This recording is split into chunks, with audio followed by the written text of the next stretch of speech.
This presentation in a lot of ways has to do with some of the topics that I bring up in my dissertation. I was talking to my dad about Sherlock Holmes of all things, so bear with me while I use this analogy. I was talking to my dad about Sherlock Holmes in an effort to sort of express the frustrations that I was having while writing my dissertation. And my dad, not necessarily being a guy that is big on video games, requires analogies to understand my issues. And I was talking to him and I said, okay, you're a big Sherlock Holmes fan. And he said, of course I am. You know that. You buy me Sherlock Holmes things every year for Christmas. And I said, despite the fact that you're a fan, you probably feel like you would have something interesting to say about Sherlock Holmes, right? And my dad said, well, I'm not necessarily what you would consider an expert in the field, but yeah, I feel like I would have something valuable to contribute, something interesting to contribute. And I told him that's part of the frustration that I'm having while writing this dissertation, is because I didn't necessarily see myself represented in the academic discourse of video games. And I told my dad, there are plenty of people with PhDs in Victorian literature that have subspecialized in Sherlock Holmes that would argue that because you're a fan, you don't have anything meaningful to say about this subject. You don't have anything valuable to say about this subject. And I would argue that that's not true.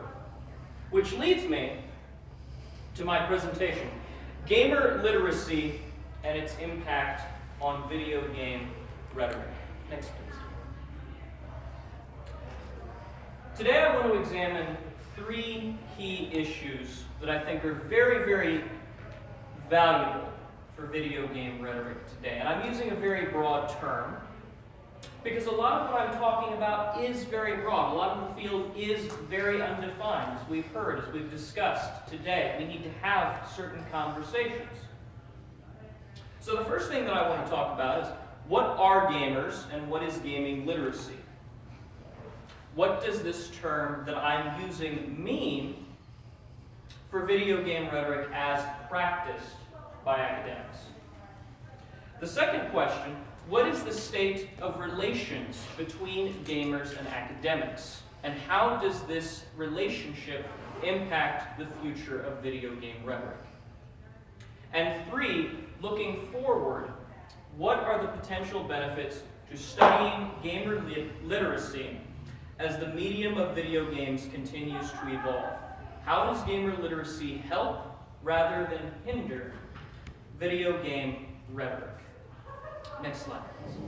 So first we're going to talk about gamer literacy. What are gamers? What is this term that I'm using? And what does it mean for video game rhetoric? Next, please.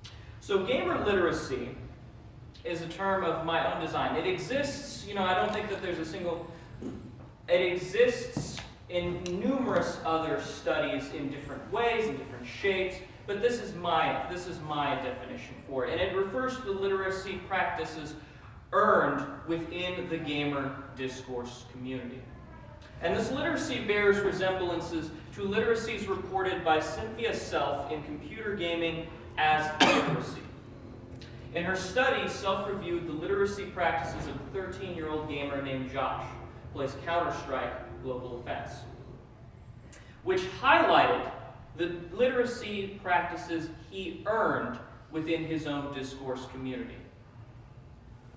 And Kathleen Blake Yancey also discusses the inevitability of this literacy, and her text made not only in new words, composition in a new key. And I want to use these two pieces as a frame of reference for this discourse community and its literacy practices. Next, please. So Self, in her piece, discussed that gamers obtain literary practices not unlike those in the academic discourse community. Now granted, Josh, her study patient, was a 13-year-old gamer, middle school, high school. Nonetheless, Josh reported to Self that he experienced a series of moments where he felt disconnected from the lessons he learned in school. He was not understanding why the literacies he learned in school were important, but the ones that he learned from his friends in his discourse community were not. He was encouraged to disregard the ones that he learned in his discourse community and focus on the ones taught in school. Next, please. And Yancey wrote that one of the most important things that occurred when the computer became mainstream was the fact that a wider array of literacy practices sprouted forward. And what that meant was academia, as an institution, would have to change as a necessity to address these new literacy practices. It would have to expand. It would have to evolve beyond what is learned in school. It would need to encompass what is learned online and how these practices are taught. Next, please. Thus, gamer literacy becomes a literacy that is specific to the discourse community from which it originated. The gamer discourse community is an insider community, and I want to use that word, but I want to kind of twist it a little bit. I want to twist that insider word a little bit. Where the literacy practices, the words, symbols, images, gestures, and artifacts gamers use have meaning that are specific to members of their domain. But what this also means is that gamer literacy can also be defined by an existence outside academic circles, and as it is born through a gamer's experiences. So, as a result, schisms have formed between gamers and academics. There was a piece by Alfred, I'm probably misspelling this, Ruiz, At Play in the Fields of Writing, a serioludic rhetoric. And Ruiz pointed out that educators inherited deeply entrenched divisions between work and play, which ultimately impoverish our culture's view of literacy. Not unlike the fact that towards the end of his career, Berlin wrote that the academic circles have become too entrenched. They have become too insulated. I was at a faculty meeting, so to speak, and I remember hearing from one of my colleagues, they were bemoaning the fact that not enough students were attending the plays, the creative workshops that were going on, the poetry readings that were occurring on our campus. They were bemoaning that because their students were too focused playing video games. They thought, how do we get them to stop playing those games and look at something that matters? And there's not a single video game rhetorician that doesn't know that hasn't had that moment. And it's any wonder, one of the interesting things about this is that it's any wonder that we even got video games in the classroom to begin with. And it's also no wonder that these gamers sometimes feel as though they are not welcome. Next. So that's the gamer side.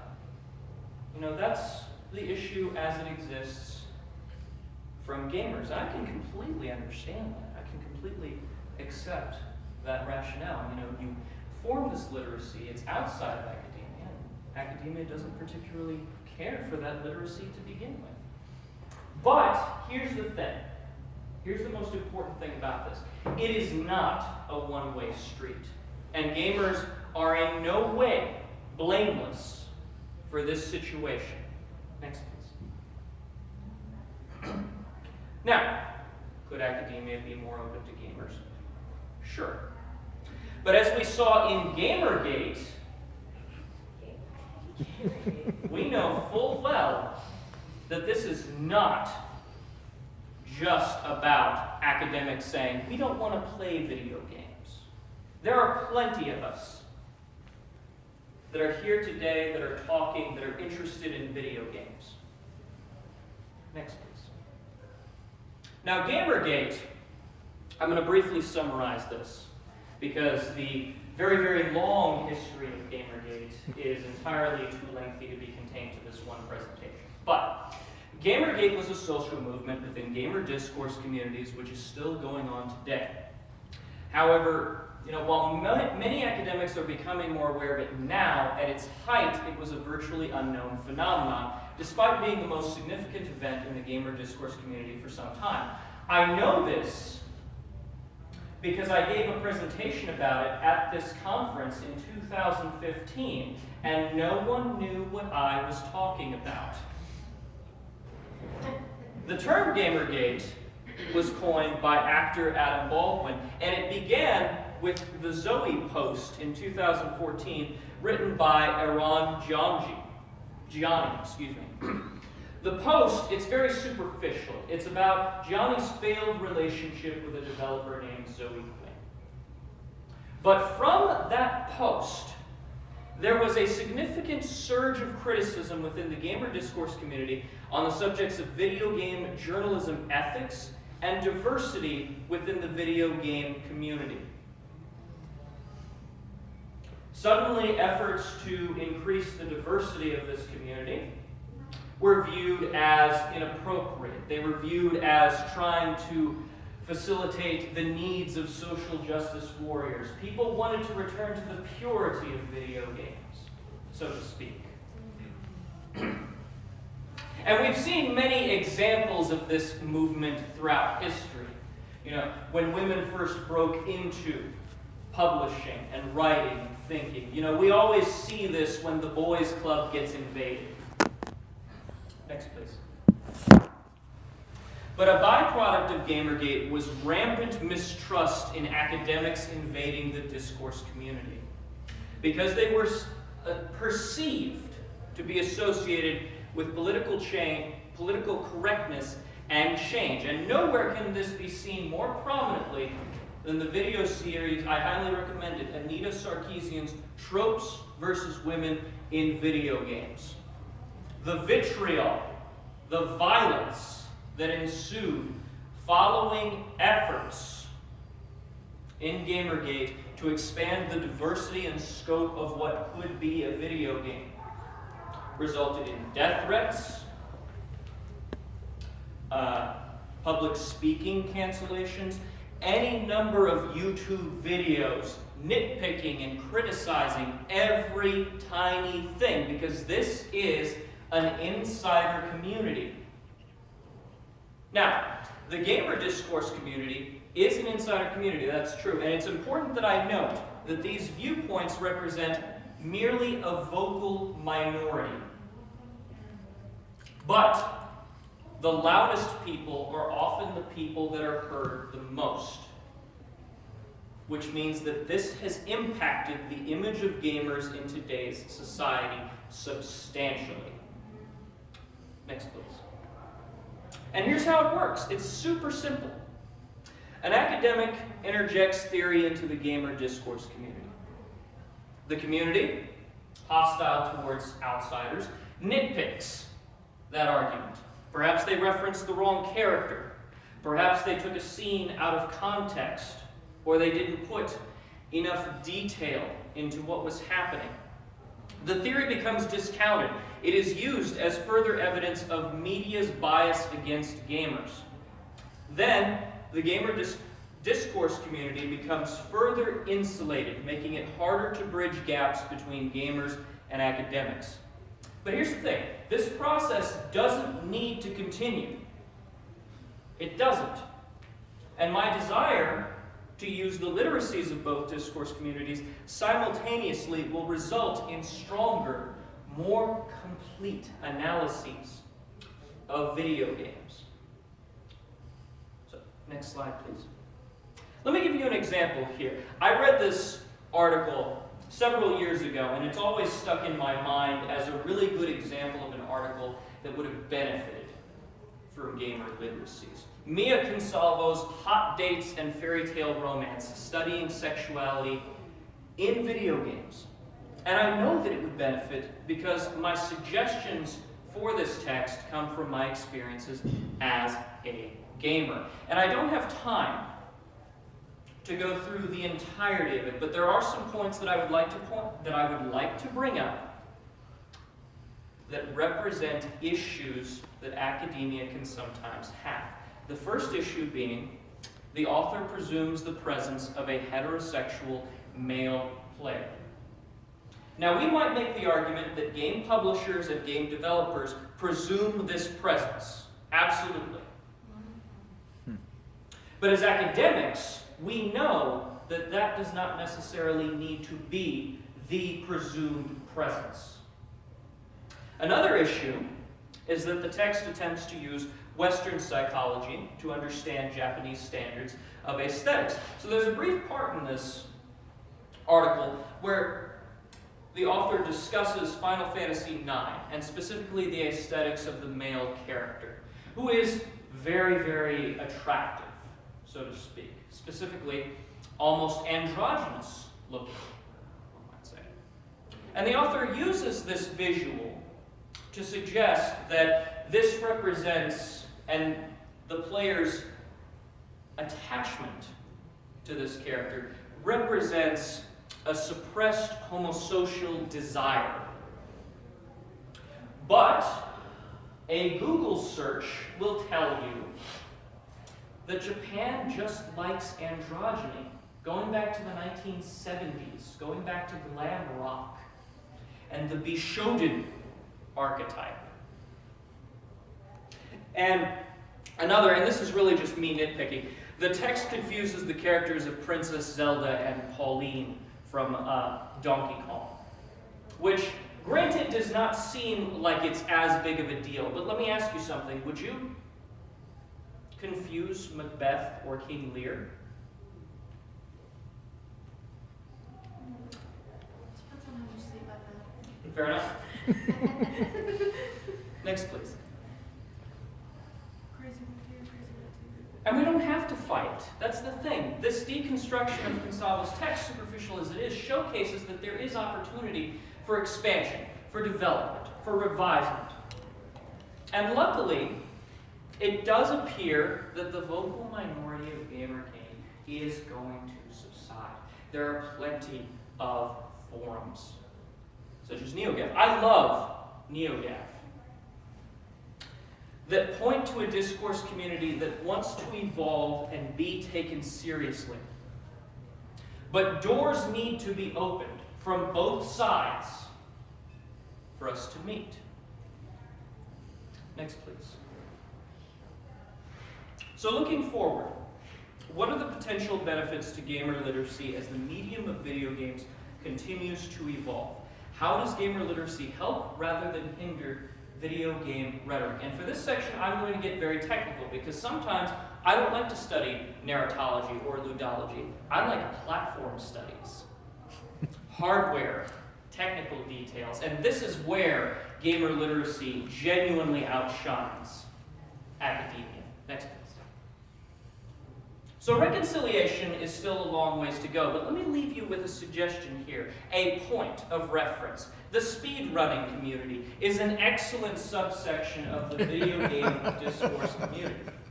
Their objective is to finish a game as quickly as possible, no matter what. I have seen them beat The Legend of Zelda Ocarina of Time in 16 minutes. By any means necessary. And I recently had an opportunity to watch a stream of awesome games done quick.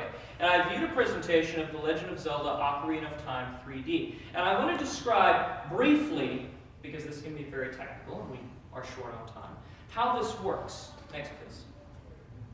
So in the stream, and ordinarily there would be an accompanying video here, the author of this speed run, whose name is Ben Stevens 52. Ben Stevens 52 notes changes made in between the original release of Ocarina of Time, which was 1998 on the Nintendo 64, and the revision done by a studio named Grezzo in 2011.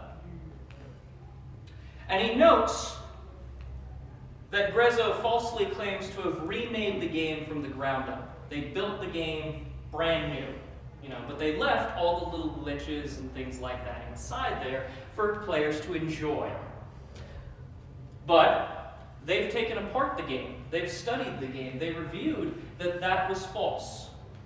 Grezzo copied the code over, made a tiny little bit of modifications, added a few details, and then said, no, that game that you enjoyed, we did it exactly like you like it, but we remade it for the ground up for this hardware.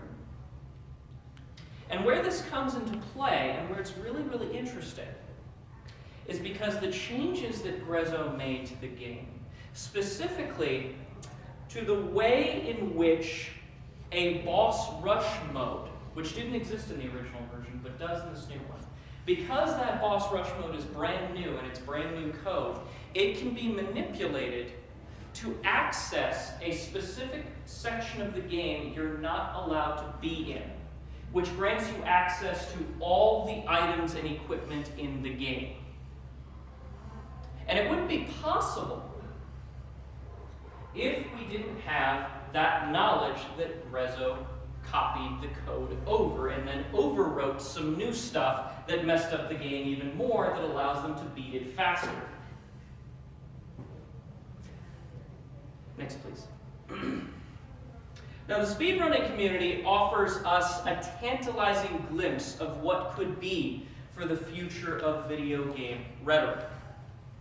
Because it would be interesting to think about the rhetoric for a speedrun. There are plenty of contests, perhaps, where you might think, who can read a story fastest? But tearing up those pages, manipulating them, fixing them so that you get to the end faster, that would be a rhetorical analysis worth looking at. That would be something that literacy, as we know it in academia, can't quite do yet. Because it's something new, because it's something different. And why not extend a hand? But here's the thing. Much like how casual gamers have expanded the marketplace for video games and broadened the definition of what it means to be a video game, we too must expand our marketplace. You were commenting, you were saying, this debate between narratology and ludology, if it doesn't happen, our system, our practice is going to die. Maybe the reason it hasn't happened yet is because all players haven't been invited to the table yet. And as more and more gamers find their way into academia, there are plenty of newcomers out here that grew up with games, that made it their career, that want to be involved. We must nurture them. We must help them so that they may join us in the future of our field. Next, please. Thank you.